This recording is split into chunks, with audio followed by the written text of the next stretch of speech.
Trago aqui um trecho do diálogo entre Hazel Henderson e Daisaku Ikeda sobre a Carta da Terra e a ética ambiental. Consta no livro Cidadania Planetária, publicado pela editora Brasil Seikyo, essa edição revisada de outubro de 2017. É um trecho bem interessante sobre a Carta da Terra que pode contribuir para ajudar, né, entendermos um pouco mais profundamente a Carta da Terra.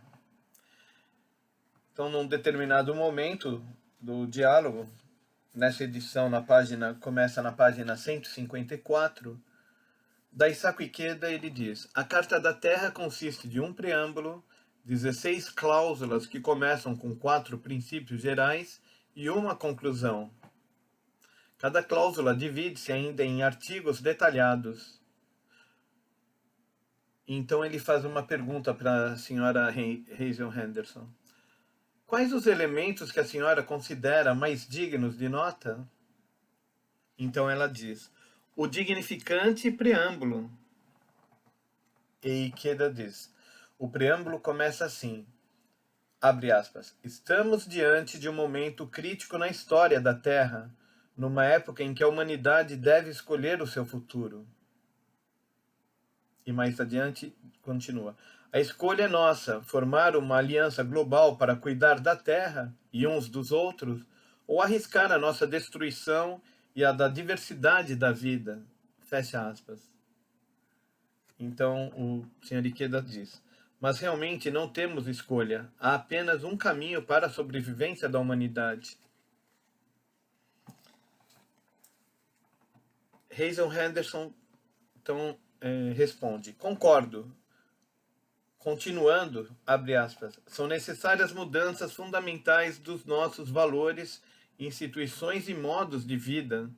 Devemos entender que quando as necessidades básicas forem atingidas, o desenvolvimento humano será primariamente voltado a ser mais, não a ter mais.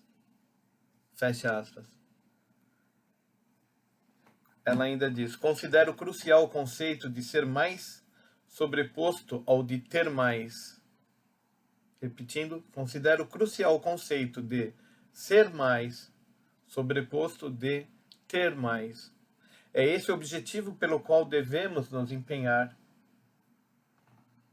Então, Daisaku Ikeda diz: a transformação qualitativa da civilização contemporânea por meio de uma revolução dos seres humanos.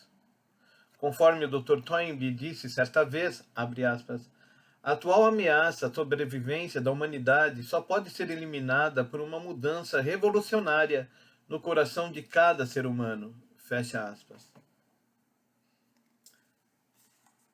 A senhora Henderson diz: quanto mais compreendemos nosso destino e expandimos nossa consciência, menos ávidos nos tornamos. Isso fica claro com as obras de E.F. Schumacher e de Mahatma Gandhi, nosso grande exemplo. Muitos teólogos cristãos, dentre eles Mestre Eckhart, Martin Buber e Erich Fromm, tinham o mesmo pensamento. Daisaku Ikeda, então, volta à passagem do preâmbulo e diz: essa passagem do preâmbulo merece nossa atenção. Abre aspas. A humanidade é parte de um vasto universo em evolução. A Terra, nosso lar, está viva como uma comunidade de vida única. Fecha aspas. Isso nos faz lembrar da teoria de Gaia, de Lovelock. A senhora escreveu certa vez, abre aspas, quando nossa família humana nos enxergar, enfim, como uma parte consciente e responsável do corpo vivo da Terra, criando conjuntamente o futuro em simbiose, conseguiremos reestruturar nosso conhecimento, nossas universidades e escolas e também nossos relacionamentos. Fecha aspas. Seu ponto de vista apresentado nessas palavras é muito importante. Então, senhora Hazel Henderson responde: o livro que o senhor citou foi lançado em 1991 e já naquela época incluía uma versão inicial da Carta da Terra. A Carta da Terra é um reflexo sucinto da hipótese de Gaia, que se desenvolveu em termos mais científicos como a teoria de Gaia. Ela informa muito sobre como estava o clima de trabalho na Conferência de Kyoto. De fato, sem ela, para unir todos num grande tabuleiro, a consideração sobre vastos sistemas seria impossível.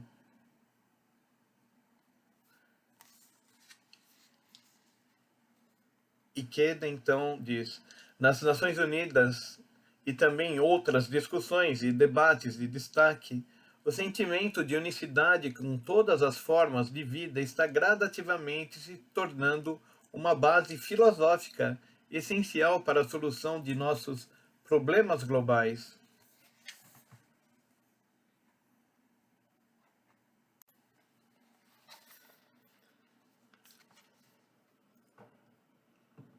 A senhora Hazel Henderson pergunta: como o budismo interpreta a comunidade da vida? E o Sr. Ikeda responde: o budismo estabelece a existência de um vasto cosmos no nível mais profundo da vida humana. Esse cosmos contém um tesouro ou compaixão ilimitada, chamada de forma reverente de natureza de Buda. A natureza iluminada é inerente a todos os seres vivos. Cada cosmos interior é uno com o desenvolvimento de um universo exterior maior. Em termos budistas, o grande universo e o eu, o macrocosmo e o microcosmo são um só. Como o eu e todos os fenômenos são um só, todas as coisas se interrelacionam, denominado origem dependente. Explica-se por esse conceito que as coisas se entrelaçam formando um todo único. Os indivíduos vivem relacionados com todos os outros. Em outras palavras, todos os seres e todos os fenômenos existem ou ocorrem devido à sua relação com outros seres e fenômenos. E nada no mundo humano, nem no mundo não humano, existe isoladamente. Todas as coisas estão mutuamente relacionadas e são interdependentes de todas as demais. Todas formam um grandioso cosmos que mantém os ritmos da vida.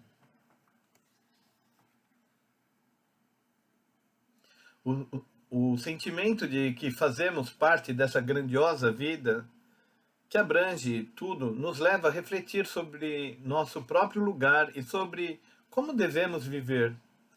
Proteger a vida dos outros, a ecologia e a terra é o mesmo que proteger a própria vida. Por isso, feri-las é o mesmo que ferir a si próprio. Consequentemente, é dever de cada um de nós participar como membro da comunidade da vida na evolução do universo. E conseguimos isso protegendo o sistema ecológico da Terra.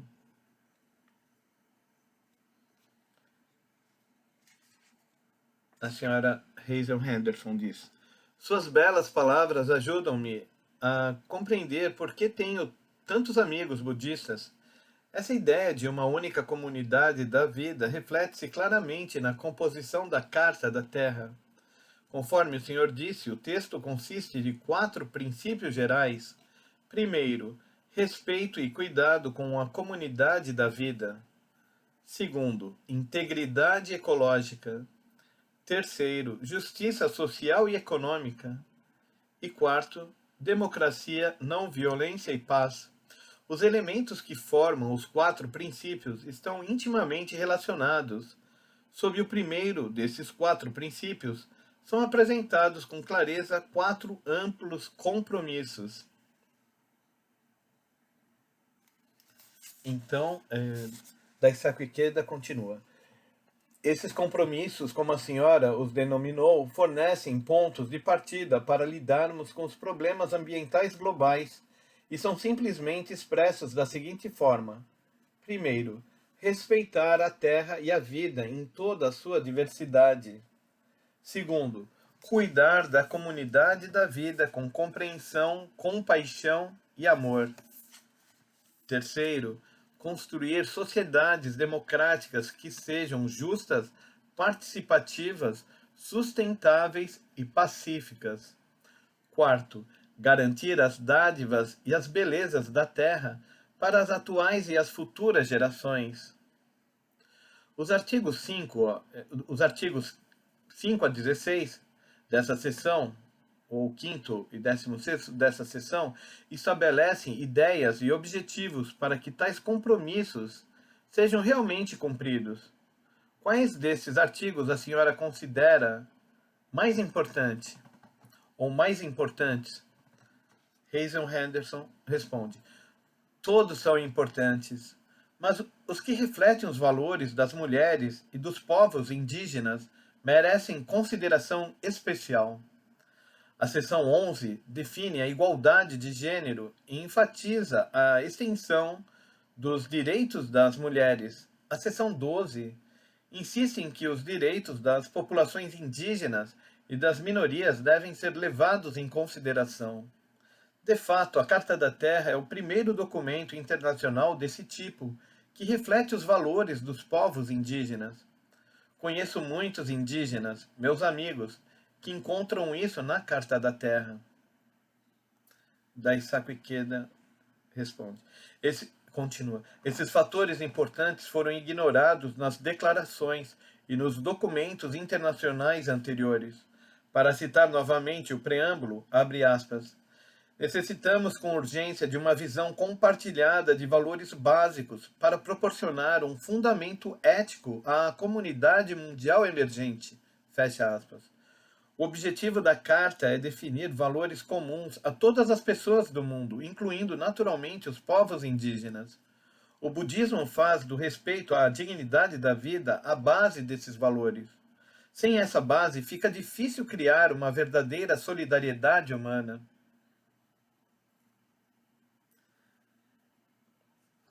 Hazel Henderson continua. Todas as grandes religiões proíbem os atos de matar, roubar e mentir. Esses modelos proporcionam uma expressão concreta para a sabedoria humana e são importantes para que se façam considerações a respeito da ética global. Eles são cristalizações da sabedoria humana. Ikeda diz: a pacifista Cicela Bock destaca a importância de construir uma ética da Terra com base no estabelecimento de um padrão global mínimo. A tradicional ética religiosa em comum pode ser expressa em termos modernos da seguinte forma: primeiro, paz e não violência.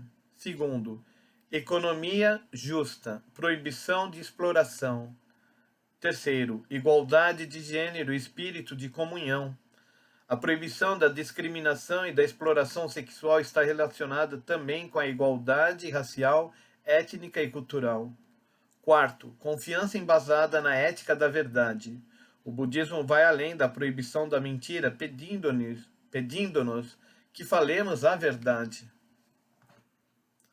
Hazel, ela diz: atuei por 5 anos na Junta Consultiva Internacional do presidente Václav Havel para as conferências sobre globalização do Fórum 2000 em Praga. Um misto de políticos, líderes espirituais, ganhadores do Prêmio Nobel, poetas e famosos dissidentes participaram de cada um dos encontros que realizamos. Concluímos, por fim, que o que Cicela Bock chama de um mínimo de ética global que possa ser identificado e organizado interculturalmente, de fato existe.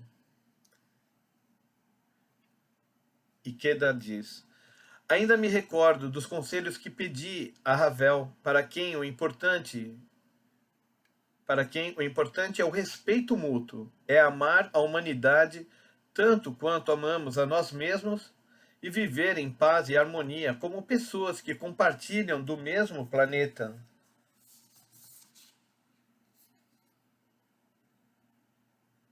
Aqui uma nota de rodapé diz que Cicela Myrdal Bock, nascida em 1934, ela é sueca, autora de uma série de livros que expandiram os ideais e valores humanos universais. Herdou o bastão de sua mãe, Alva Myrdal, Prêmio Nobel da Paz na área de estudos humanos, que contribuiu para suas análises posteriores.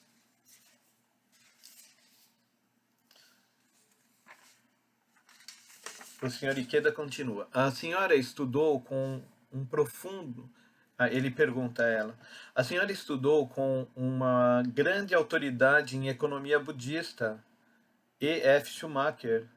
Que ideias tem a respeito da Carta da Terra do ponto de vista budista?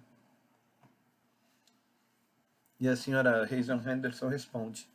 Não sou especialista em religiões, mas o que realmente gosto na tradição budista é o conceito que o senhor já expôs neste diálogo, de que todas as pessoas possuem a nobre condição de vida do Bodhisattva e de que são dotadas também de ilimitados potenciais. Não tenho interesse em sacerdotes nem em liturgias, mas prezo dois valores religiosos essenciais. Um deles é o reconhecimento da suprema luz em todas as formas de vida. E o outro é a regra de ouro. Abre aspas. Faça para os outros aquilo que deseja que seja feito para si mesmo. Fecha aspas. A Carta da Terra é uma excelente união desses dois aspectos das grandes religiões. O Sr. Ikeda, então, continua. Os supremos ensinamentos do budismo, Mahayana, estabelecem um tipo de atitude com relação às outras pessoas que está de acordo com essa regra de ouro. Abre aspas. Quando uma pessoa se curva diante do espelho, a imagem refletida curva-se também. Fecha aspas.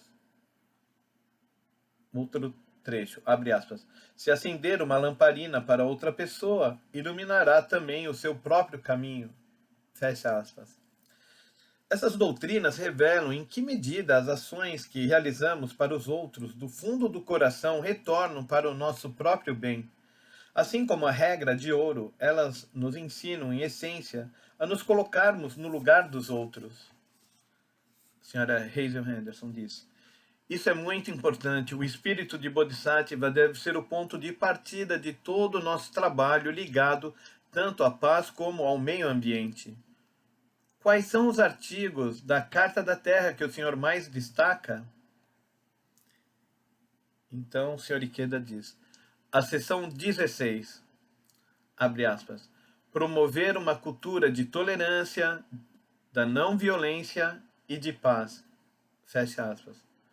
Como a guerra é a maior destruidora do meio ambiente, eu tinha um desejo especial de que a Carta da Terra incluísse uma declaração pacifista como essa.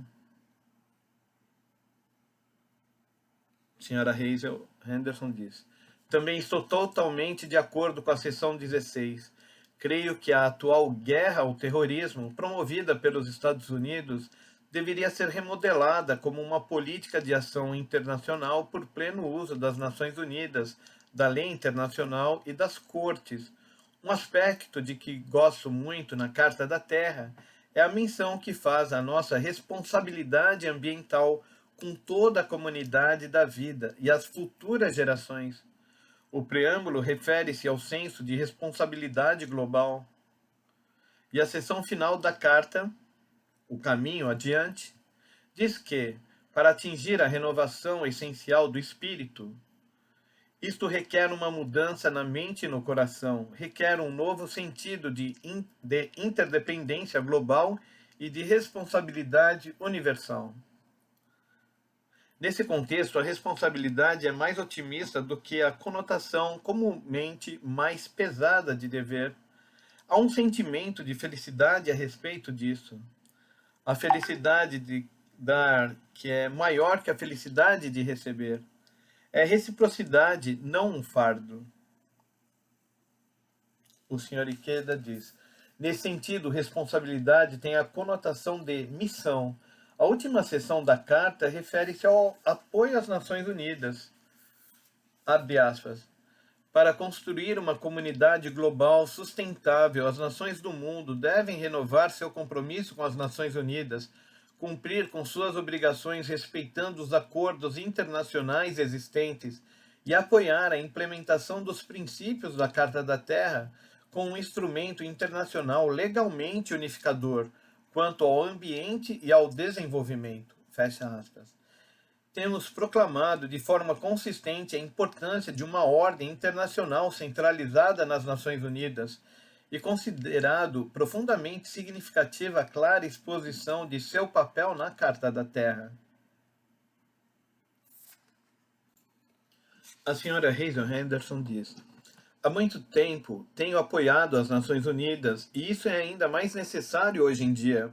É claro que a organização precisa ser reformada e atualizada. O Conselho de Segurança necessita ser ampliado e precisa também abolir o veto. Não obstante, o apoio às Nações Unidas, expresso na Carta da Terra, é muito importante. Um dos maiores problemas das Nações Unidas é a implementação de tratados. A organização cria muitos tratados que ficam estagnados e permanecem algumas vezes sem ser ratificados. Isso é zombeteiramente chamado de inflação legislativa. Todas as pessoas que conheço, participantes de organizações internacionais, compreendem ser esse atualmente o maior problema de todos. Tenho feito oposição às políticas unilaterais em que meu país se apoiou para revogar muitos tratados importantes, até mesmo indo contra o Tribunal Penal Internacional. A implementação é urgente para todos os planos de ação, desde a cúpula do milênio até as conferências no Rio, em Copenhague, em Viena, no Cairo, em Pequim, em Joanesburgo e assim por diante. Esse foi um dos temas tratados na cúpula das Nações Unidas de março de 2002, sobre financiamento para o desenvolvimento realizada em Monterrey, no México. Muitas propostas e boas resoluções foram barradas pela delegação dos Estados Unidos, incluindo aquelas em que eu e outras pessoas defendíamos a taxação do câmbio. Essa e outras formas de levantar fundos para os bens públicos globais, a educação sobre a saúde, a água potável, foram barradas pelos Estados Unidos. Daisaku Ikeda, ele diz então: o fato de essa cúpula ter adotado o que foi chamado de Consenso de Monterrey, um novo tipo de parceria das nações desenvolvidas com as que estão em desenvolvimento, direcionada para a eliminação da pobreza, tem um significado especial por causa da natureza inseparável do financiamento, do desenvolvimento e da conservação ambiental. A senhora Hazel Henderson diz: a única maneira de conseguirmos a implementação de belas palavras, planos de ação e tratados é a organização de pessoas. Precisamos cada vez mais de cidadãos globais e de ONGs, organizações não governamentais, que pressionem seus respectivos países. Ainda temos muito que fazer e para isso a solidariedade popular é vital. Despendi muito tempo com questões empresariais socialmente responsáveis e com incentivo à criação de cartas voluntárias, como o Pacto Global das Nações Unidas. Aproximadamente 1.000 empresas firmaram esse acordo e foram ainda mais além, endossando publicamente a Carta da Terra, incluindo-a em suas políticas administrativas. Assim estamos fazendo com que as coisas se movimentem. No fim de contas, a ação popular é o que impulsiona tudo. O Sr. Ikeda diz: concordo inteiramente. Conforme Maurice Strong disse, a Carta da Terra terá força somente quando cada indivíduo deste planeta dominar o seu significado. Embora levem tempo, os movimentos populares podem alterar o curso da história. Durante nossa crise global, a solidariedade das pessoas intimamente compelidas a entrar em ação pôde proporcionar a força motriz para a formação de um código de ética verdadeiramente mundial.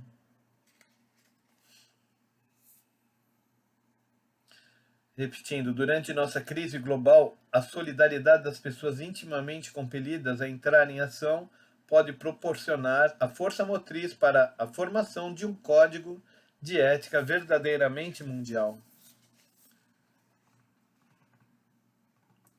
Hazel Henderson responde: sim, e é importante acompanhar essa evolução da consciência com normas legais paralelas. Isso deve ser feito rapidamente. Creio firmemente que se divulgarmos a Carta da Terra e organizarmos grupos de apoio nos locais em número suficiente, poderemos detectar um núcleo que seja endossável por todas as pessoas do planeta.